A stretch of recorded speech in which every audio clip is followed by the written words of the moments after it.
Okay, welcome everybody to Coffee with Kelly. My name is Kelly Appleby. I'm the mental health lead for the Thames Valley District School Board, and this week is Mental Health Week. And today I have a very, very special and inspirational guest here with me. His name is Mony Madlol, and he's a 17-year-old student at Oakridge High School in London, Ontario. So welcome, Mony. Happy to have you. Thank you. You have a particular interest, I think, in the topic of mental health and well-being, and just wondering if you can talk a little bit about what that is and how you came to it. So there's always kind of been an interest of mine in mental health, but just kind of more specifically mental health in young men, being that that's kind of like my experience. And so it's just kind of talking about the fact that kind of men aren't able to kind of open up, and that's the main kind of topic I kind of focus on in school and with Goodfellas in the club that I run. So right. So Goodfellas, you've that's the name of the club that you have started at Oakridge. That is finally tied to encouraging young men to come out and talk. So, Mony, can you just share more about Goodfellas, how it started, how it ran? Share all about it.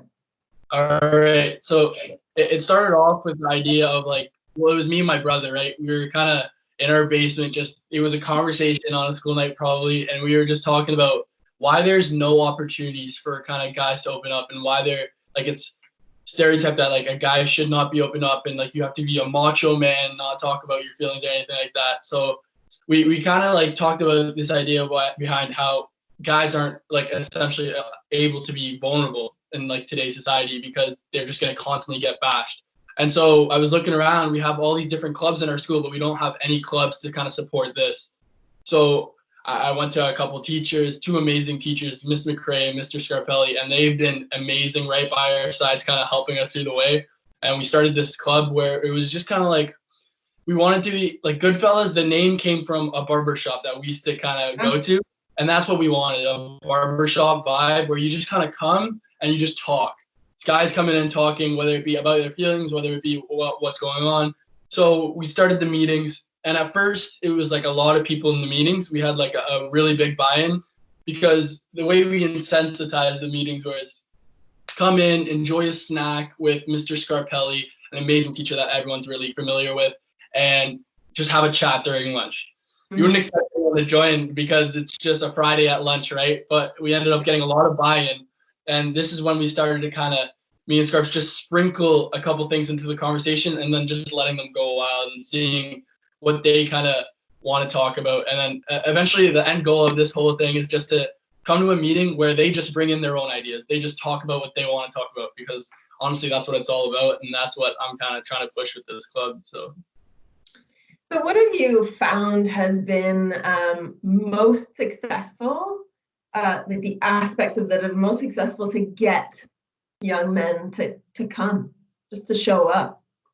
I think one thing is they have to be really comfortable, right? They have to be, because you're not going to get an average teenage boy to come and talk about their feelings if they're not comfortable. So it starts off with kind of oh, there's a snack, so come in and enjoy. And it's with Mr. Scarpelli, who's an old coach, and he's a friend of and a mentor of a lot of the students in the school.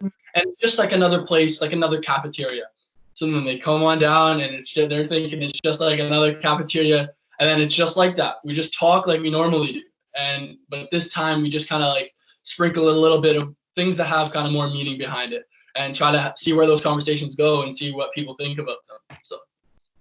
So key elements: food, an adult male from the school who serves as a strong, healthy male role model. Yeah, 100%. You, a young man who serves as a healthy male role model amongst your peers. Mm-hmm. And you didn't advertise that this was your MO of bringing men together to talk about their feelings. You didn't advertise that. So it'd be the poster would have food, scarves, come down into the room, and then there'd be a little blurb like, and come talk about kind of a little bit about what goes on, like, or come talk about some healthy masculinity, right? Because you never want to say toxic masculinity, because that's where it kind of hits, and you don't want to use these words that kind of turn like the majority of who you're targeting away, like, come talk about your feelings, come talk about toxic masculinity, because then you're kind of it feels like you're being attacked as opposed to being welcomed into some place where you're allowed to talk, right? So we'd have it in the fine print, I guess you could say, but it wasn't something that we were kind of pushing. We just wanted them to come in, see if they enjoyed it, and hopefully they'd be back. And you'd be surprised. It's like we get the kids that you would never think, like, texting us and like being like, oh, like, when's the next meeting? Like, when are we gonna talk again? So wow. So you don't, it's in the fine print. You don't, I remember you had said to me when we talked last week, when we introduced ourselves to each other, you had said to me, you use the word vulnerability, but you said, we don't use that word. yeah, no, we use confidence in what you got. Instead. Right, because who doesn't want to build more confidence? Yeah. Exactly. Okay, and so you've had, like, what's been the response amongst young men in your school? What's been the response to this? So it's honestly, like, the way I see it is, even from the first meeting, it was like they started to kind of take over the conversation, and so that's what we wanted. And you get, like, we had these amazing, like, girls who wanted to participate as well, right? And we had like a whole bunch of people from different avenues wanting to participate. But from the start, we just wanted to kind of keep it simple with a strong foundation and then build up from there. So it's obvious that, like, the two teachers that are helping me, one's a guy, one's a girl, right? But we're not going to have Miss McCrae coming on the meetings, because a lot of the times people wouldn't want to open up in that situation if they're a young man, right? So we scarves, and that way we get like a strong response from the people, like the men, in terms of the meeting. And so that's what kind of we're pushing for, and that's so far so good. But yeah, we haven't really had a chance to have another meeting with this going on. So right.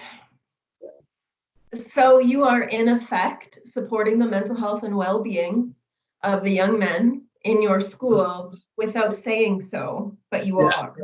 Like, that's really and truly what your vision was of this. Yes? Okay. So, Mony, you and I are going to talk more about Goodfellas. We are going to talk more about this concept of healthy masculinity and how that relates to well-being. We're going to talk about a little bit about how you've been changed by this, and a little bit about you and your life.